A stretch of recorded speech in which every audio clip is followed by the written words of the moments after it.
And time for Wion Edit. Today we look at what the future holds for Britain as well as its ties with the US, Europe and India. Boris Johnson's impact, to put it simply. Let's first look at the India impact.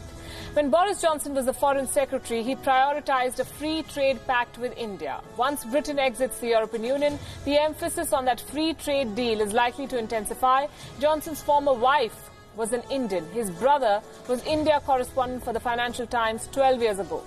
Under Theresa May, Britain identified India, the US and China as the three crucial trade partners. But the UK could not conclude this deal with India because the Indian government wanted to wait till Brexit to know the terms and conditions. Now, India's reasoning is very simple. The European Union is an important trade partner for India. Any trade pact with the UK must complement these deals with other partners like the EU. Besides that, India does not know what Boris Johnson will bring to 10 Downing Street. There is a possibility that the new Prime Minister could adopt a protectionist approach like the US President. New Delhi will be happy with the fact that any British government post-Brexit has to ease bilateral trade with India. A no-deal Brexit is only going to strengthen the arm of India in these trade negotiations. Also, India wants easier immigration process for its citizens in Britain, but Boris Johnson has hinted at keeping out foreigners.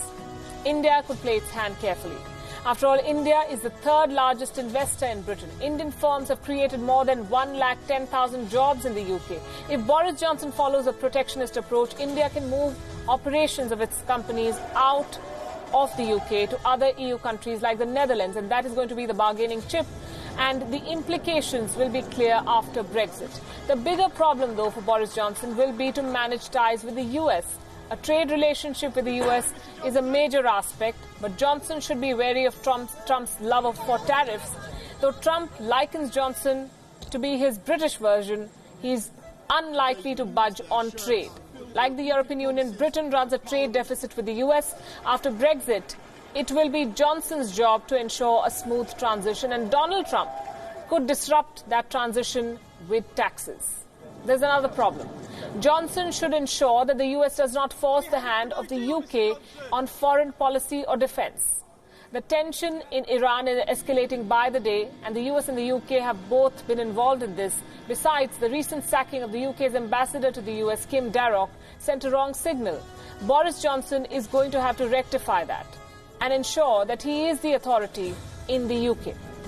The biggest challenge will be to normalise Britain's relationship with the EU after Brexit, whenever it happens. Johnson is very keen on Brexit, even if he cannot agree on a deal with the European Union, but there is no clarity on the plans. How is he going to do it? A no-deal Brexit could potentially destroy the European economy in the immediate future. It could hurt supply chains, lead to major job cuts. It is likely to bring more red tapeism in the customs front. Johnson's engagement with Europe also has another aspect, the issue of immigration. With the US and India, Johnson may clinch deals after Brexit, but the main issue is this: will he manage an orderly exit from the EU? There is no blueprint for that. The future looks tense for Britain, especially with regards to its ties with the European Union. As they say, we'll have to wait and see.